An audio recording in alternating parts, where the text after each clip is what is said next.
ईमानदार ग्रामीण और सख्त इंस्पेक्टर बहुत समय पहले की बात है। एक छोटे से गांव में रामलाल नाम का एक किसान रहता था। वह अपनी ईमानदारी और सच्चाई के लिए जाना जाता था। गांव के लोग उसे बहुत सम्मान देते थे क्योंकि उसने कभी किसी के साथ बुरा नहीं किया था। वह हर किसी की मदद करता और अपनी मेहनत से अपना घर चलाता था। गांव हरे भरे खेतों से घिरा हुआ था, जहां किसान दिन रात मेहनत करके अनाज उगाते थे। यहाँ के लोग सीधे सादे और मिलनसार थे। लेकिन एक दिन गांव में कुछ ऐसा हुआ जिसने सबको हिलाकर रख दिया।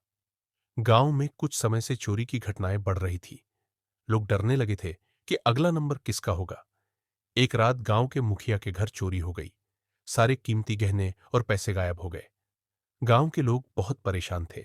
सभी को लगा कि कोई बाहर का आदमी यह सब कर रहा है। इसी बीच गांव में एक नया पुलिस इंस्पेक्टर आया था, इंस्पेक्टर ठाकुर। वह बहुत सख्त और नियमों का पक्का था। उसने आते ही पूरे गांव में ऐलान कर दिया कि वह इस चोरी को सुलझा कर ही रहेगा। इंस्पेक्टर ठाकुर गांव वालों से पूछताछ करने लगा। लेकिन जब उसे पता चला कि रामलाल गरीब होते हुए भी खुश रहता है और लोगों की मदद करता है, तो उसे शक हुआ कि शायद रामलाल चोरी करके दूसरों को प्रभावित करने की कोशिश कर रहा है। इंस्पेक्टर ने रामलाल को बुलवाया और गुस्से से पूछा, रामलाल, तुम दिन रात लोगों की मदद कैसे करते हो? तुम्हारे पास इतने पैसे कहां से आते हैं? रामलाल चौंक गया। वह जानता था कि वह निर्दोष है, लेकिन उसे इंस्पेक्टर के तेवर देखकर दुख हुआ। उसने शांति से जवाब दिया, इंस्पेक्टर साहब, मैं जो कुछ भी करता हूं वह अपनी मेहनत की कमाई से करता हूं। मैं चोरी क्यों करूंगा? लेकिन इंस्पेक्टर को यकीन नहीं हुआ। उसने गांव वालों से पूछा, लेकिन सबने रामलाल की ईमानदारी की गवाही दी। फिर भी इंस्पेक्टर उसे छोड़ने को तैयार नहीं था। कुछ दिन बाद गांव के एक बुजुर्ग ने बताया कि उसने एक अजनबी आदमी को रात के अंधेरे में गांव के बाहर जाते हुए देखा था। इंस्पेक्टर ने अपनी टीम के साथ उस आदमी को ढूंढ निकाला और जब उससे सख्ती से पूछताछ की तो उसने कबूल किया कि वही असली चोर है। इंस्पेक्टर ठाकुर को अपनी गलती का एहसास हुआ। उसने तुरंत रामलाल से माफी मांगी और कहा, रामलाल, मुझे माफ कर दो।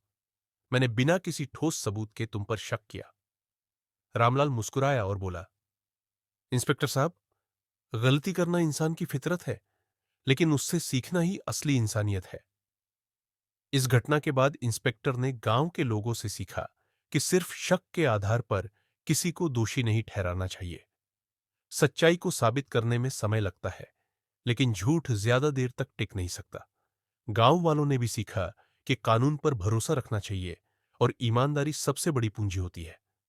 इंस्पेक्टर ठाकुर अब गांव वालों की मदद करने लगा और गांव पहले से ज्यादा सुरक्षित हो गया। शिक्षा एक, बिना सबूत के किसी पर शक नहीं करना चाहिए। दो, सच्चाई और ईमानदारी की हमेशा जीत होती है। तीन, गलती करने से ज्यादा जरूरी है उससे सीख लेना। चार, मेहनत और सच्चाई से इंसान की पहचान होती है, धन दौलत से नहीं।